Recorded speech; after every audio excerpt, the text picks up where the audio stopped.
Merry Christmas, everybody. Happy holidays. Happy New Year. Welcome to this special edition of the Ultimate Cleveland Sports Show, where we are answering your questions about things besides sports, Jason. No sports, no politics. That's it. At least Everything those else were the rules is fair. on the radio. Those were the rules. We'll stick with those rules. I thought we said politics were fair game yesterday. Okay, well, we can refuse to answer if we want on politics. I'm not asking any politics ones, don't worry. So you could ask pretty much whatever you want, not about sports. And we're going to answer questions that you have sent us for about roughly the next 15 minutes. And hopefully you'll get some answers you like or don't. I don't know. Anthony, let's get right to it. Yeah, Aaron Lee over on Twitter, guys, wants to know from every single one of us, what's your favorite Christmas/Hanukkah memory you guys have? Oh man, those are the tough ones because you try to think. That's why I'm starting hard today. Do you want to answer? Yeah, because I've had time to think about it. I'll answer these. One of my favorite ones was when I was a kid. Penguins are like my favorite thing in the world, and Madagascar was huge. Yeah. And I woke up, I was probably like 5-6 years old. Got a giant stuffed penguin from Penguins of Madagascar. Love it. Still have it sitting at my parents' house to this day. What's up? Still have your giant penguin. Oh yeah, haven't You're gotten like rid of it. it's like the penguin version of Ted. Your life. Exactly. He doesn't walk around and talk and hump things. Close enough. It'd be awesome if he did. Nah. Oh man, I was an adult. I was covering the Cavs. Yeah. And I was in Orlando for the Cavs played in Orlando. So Alessia put the kids in the car and drove them to the airport, and they came and we went to Disney. Oh, nice. It was like the day after Christmas, 2 Yeah. days after Christmas, something like that. That was a lot of fun. As a kid, I remember getting like my BMX bike, like the GT Pro Performer, I think it was called, or something like that. Yeah. That was a really big deal. I don't know, man. I just like being with family. Yeah, I mean, I think about some of the, the holidays since my son was born, and the last couple of years have been big because my wife overcame very serious leukemia, and so those have been special. As a kid, my memories are all jacked up as a kid, but I do remember one year my dad bought me a huge box of baseball cards where I could, with the packs where I could open them up. Yeah. And I was so into baseball cards as a kid. That's one memory I have. Yeah. All right, go ahead, Anthony. Real quick, getting my PlayStation 2. PlayStation 2. For Christmas, because it was the year I also had my open heart surgery, so I had my PlayStation at the hospital with me. Oh, that is pretty sweet. How is this the first time hearing Anthony had open heart surgery? Yeah, I was 7. Yeah, 04. Jeez, can you imagine? That's crazy. What's crazier, that you had open heart surgery at 7, or that you were 7 in 2004? Oh, yeah. Oh, my God. I'm still not young. I'm still only 28, so. Yeah. Jeff over on YouTube, what's your favorite non-sports hobbies? What do you guys do outside of it? I don't have a ton of hobbies. I golf, but I don't golf well. I mean, my kids literally take up all of my free time. Yeah, I mean, youth baseball. Yeah. Like, I love coaching. I love organizing the teams. I love, I was involved with Little League. Now I'm involved with my fall ball. I'm involved with Pony League. Yeah. I love doing that. So it is sports, but it's not watching sports. My daughter cheers. Now she's playing volleyball. She was swim. Yeah. We've talked about AJ just goes right from one to the other. It's swim season now. We were at Cleveland State over the weekend, and it just goes and goes and goes. Oh, yeah. We had a swim meet there the week before. It's awesome there. Yeah. Getting there is a pain in the garage and all that, but I'd rather be there than some of the other places we've been. But, I mean, my wife and kids take up 98% of my free time outside of work. Yeah. Go ahead, Anthony. Yeah. Next one comes from Eddie. It says, when watching a movie or TV show, would you guys prefer amazing visuals with a subpar story or a great story and subpar visuals? I care way more about the story. Story. Me too. Yeah. Let me bounce back over to YouTube here. Hypothetically, this comes from Derek on YouTube. Hypothetically, if you were in a zombie apocalypse, what's your first and second move? It's funny that he asked that question because last night my wife and I were watching the show Pluribus on Apple TV. Is that any good? I've seen it. It's on my list. So it's good, but I'm not sure why. It's okay.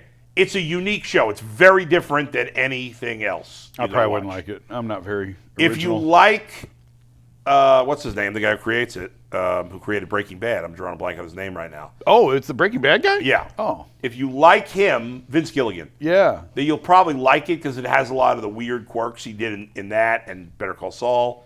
It's a little slow at times, but it's building, and it felt like the whole first season was just a prequel to year 2. But we were debating, what Liz and I were debating, would you rather live in the Walking Dead world or the Pluribus world? Oh, geez. Because you know what happened? Does anybody know? Like, I don't want. So can you explain the world a little bit without spoilers? Because I don't know. I don't want to, because it'll. Okay. Even though you find out in the first season, I won't give it away. But for those who have seen both, you understand, and we were kind of going back and forth on which one. So, what's the exact question again? Just what's your first and second move if you're in a zombie apocalypse? All right, first of all, what I don't understand in The Walking Dead is they all walk around with T-shirts all the time. I've never Gotta seen get some Walking body Dead. armor. Yeah, get some body armor. Get some leather, even leather. Like, human teeth can't bite through leather. So I'd be wearing all kinds of, I don't know that I'd be very good in a zombie apocalypse. I'm not in good shape. I'm not good at building and fixing things. You're probably the first one getting eaten. I'm getting eaten. So I'm better if I'm going to survive, because people are going to be worried that I'm going to eat too much of the food. So if I'm going to survive, I better get some serious clothes. That's what I'm doing. What are you doing? Hiding behind you and let them eat you first. Thanks a lot. I actually, I got an idea for this. I think the best thing to do, depending on where you live, I guess if you Go to an island? No. Oh. I would, at least for the first year or two, if you want to survive, Yeah. I'm staying put. I know my surroundings. I know how to defend it. Why would you get on the highway, get stuck, get bit, and then now you're stuck in a Well, car I as a zombie? hear you. That's true. People do that. But, if you stay in your house, the zombies could eventually break into the house.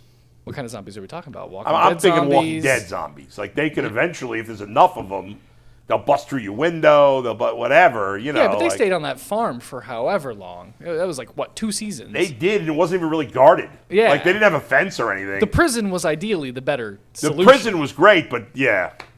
That was such a good. Do you watch any of it anymore? I haven't. I don't think I've seen the last 3 seasons. Yeah. Well, the main show is over. There's all these spin-off shows. Oh, I haven't now. watched any of the spin-offs. But the first 5, 6 seasons of the original Walking Dead were amazing. It's great. Yeah, the farm to the prison. Yeah. I think I checked out when the prison fences come down or whatever. Yeah, it starts to go off the rails. But go ahead.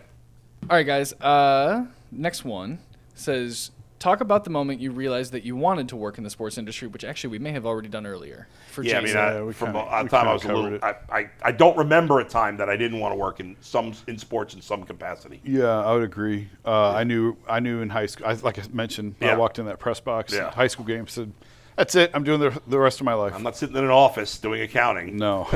I signed up to run live game presentation for BW's football team in college, and I was like, yeah, I can do this. This is fun. I didn't end up finding this until years later, but that's I can't imagine now. My last job before I went back to college when I was 25 was working at this oil company that I mentioned. Yeah. And at the time, it was a perfectly fine job, temporary. And I can't imagine, I know the guy who took over for me, he was a friend of mine. He worked there until the place shut down 25 years. Oh, wow. And I was like, oh my God, I can't imagine. I'd be so miserable. Yeah. You know what's funny? Just talking about what we do and everything. I was thinking back to my thoughts in high school. I knew all these stats, right? Oh God. We know stats, and stats has nothing to do with. I was just having this conversation with a mom the other day. Yeah. Her son wants to do it, and she's like, he knows all the stuff about stats. I'm like, it doesn't matter. No. It's. I mean, it depends what you want to do, but either way, it has nothing to do with it. You got to be an entertainer. You got to have personality. You got to be able to talk. Yeah, and from my your writing, perspective, from the writing standpoint, you think you're going to go and you're going to cover this game and you're going to write about this game, right? And you do that, right? But if you really want to do this, at a high level, it has nothing to do with the games. If you're just writing game stories, it's boring. It's relationships. Yeah, right. It's building trust. It's gaining information. It's that is where it's at. It's not what goes on the field. It's building trust with the audience.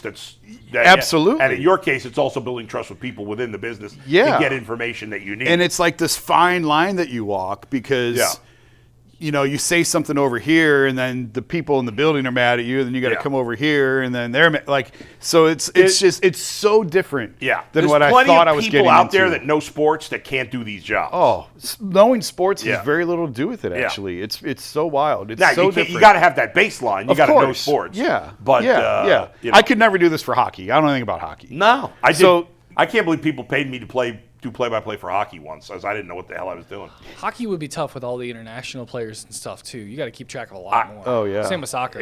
I was terrible as a hockey play-by-play guy, but they paid me, so I did it. Go ahead. All right, Homer GF over on YouTube says, "What's your guys' favorite book of all time? And then, do you have any good book recommendations?" I should bring out my spreadsheet. Go ahead, Jason. Oh, I'm the wrong one to ask about books. I think my favorite book of all time is a tie between Project Hail Mary and Mistborn by Brandon Sanderson. Which is a show that's coming out, or it's a movie that's coming out. I recommend it to everybody. The book is fantastic. Go see the movie. Mistborn's fun. It's part of a trilogy. It starts a lot, but my book recommendations, I haven't read anything really amazing this year. I mean, I have one favorite book. I should have thought of this right away. What's that? The Blueprint. I have tried so hard to find a physical copy of that book anywhere. When I go book shopping, it's in such demand. Yeah, I was going to read the name of it. I don't remember the name of it. The Blueprint. It was LeBron James, Cleveland's comeback or something like that, and the making of the modern NBA. I don't remember. I didn't name it. It was a stupid title. I had no control over the title. They named it. I got a good recommendation. Go ahead. Read Night of the Seven Kingdoms before the show comes out next month. That's really good by George R.R. Martin. So I don't have one favorite book. I couldn't pick one out specifically, but I will recommend a series of books by an author named Lee Child, who writes about Jack Reacher. There's a TV show on Amazon based on that. Don't read. He's got 29 Jack Reacher books. The last couple, his brother writes with him. I don't even know if he's writing them anymore. They're not very good anymore, but read the first 20. They're all really good. Michael Connelly is an amazing author. He has three main characters that have been made TV shows. One is Harry Bosch, which is a show called Bosch on Amazon. Mm-hmm. One is Renee Ballard. There's now a show called Ballard on Amazon. And one is Michael Connelly. One is The Lincoln Lawyer, which is a show on Netflix. They're all based on Michael Connelly characters. They're all really good books. But there's two new ones I like that I'm into right now. Mark Dawson, who has a million books, probably like 30 books on this character named John Milton. John Milton was basically a killer for the MI6 in England, right? Oh, wow. And in the first book, he's like, I'm done doing this. He's also an alcoholic.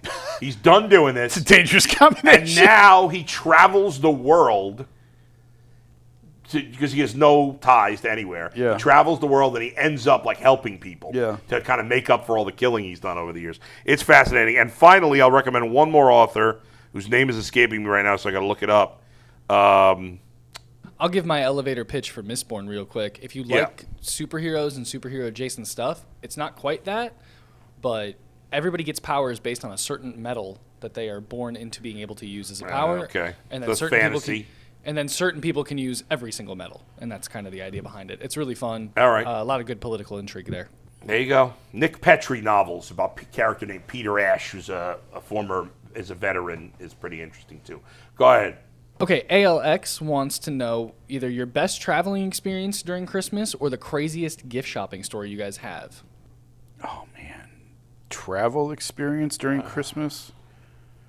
I can't think of anything really that was... Travel experience during Christmas? We don't really travel. Yeah, I very rarely travel this time of year. I had to cover those... I mentioned you guys when the Cavs when LeBron was here, I had to go on the road. Right. So, like... The crappy thing about covering the NBA on Christmas is good luck finding a restaurant that's open when the game's over. Yeah. We did find one spot in San Francisco. A bunch of us went to dinner. Depends where you are. Yeah. Well, in San Francisco, there was some places, and we had a great dinner after one of those Cavs Warriors games. Yeah. That was a lot of fun. So I would probably say that. By the way, you know what's always open on Christmas Day? The Chinese place. That's right. Yeah. That's a Jewish tradition. We usually eat Chinese food on Christmas Day almost every year. Is that because of Christmas Story, or is that? No, they weren't Jewish, but No, I just mean at the end of the movie. No, that wasn't how it started, but yes, they did it there. Yeah. Which is hilarious. Yeah. But we often on Christmas will do a movie and Chinese food. You were the reason I worked Christmas Day at the movie theater. It was the worst work day ever. The Cinemark sucks. at Christmas Day. That would be sucked. terrible. Was it just I in always the feel evening? bad for people who are working on the What was that, holidays. Jason? Was it just in the evening it was open? Oh no, we All day? So fun fact about Cinemark down in Valley View: 65 days a year, open normal hours. There is no time off. Damn. That movie theater never closes. All right. Wow. Next, Anthony. All right, so this is gonna be our last one. Okay. USAF wants to know over on YouTube, if you could go to one last concert that you can attend in person before you die, what would the band, singer, or anything that you want to see? Oh man. I, I'm not a big music guy. I'm not either, but almost every concert I've been to has been Billy Joel, but it would still be him, even though I've seen him a dozen times. I've seen Springsteen a couple of times. He's great. That's about it for me. But I would want to see Billy Joel. I don't know if Billy Joel's ever going to perform again because he's got this neurological disorder right now, but I'd love to see him one more time. Any in history or like current? Yeah, we'll say any in history. Okay. They don't have to be current right I mean, now, I think because it'd be I think fun. I have all my current bucket list I think it'd be marked fun to off. go to a Beatles concert Beatles back would in the be, day. yeah. Beatles would be That would've awesome. Yeah. I'd like to see Jimi Hendrix Yeah. because his Going to that concert- first Woodstock would be really fun. going to that first Woodstock, sure, would have been a lot of drugs. A lot of drugs. All right, thank you, everybody. Oh, wait, hold on real Oh, quick. go. I want to just remind everybody before we go that we Yeah. are doing the watch party this Sunday starting at 1 o'clock. It's going to be Mike, G, Earl, myself. We're going to watch the entire game against the Steelers, win or lose. Yeah. So come hang out for the watch party. We'll be live the whole time. All right, we'll see everybody next time. Enjoy the holidays. Ultimate Cleveland Sports Show. All right.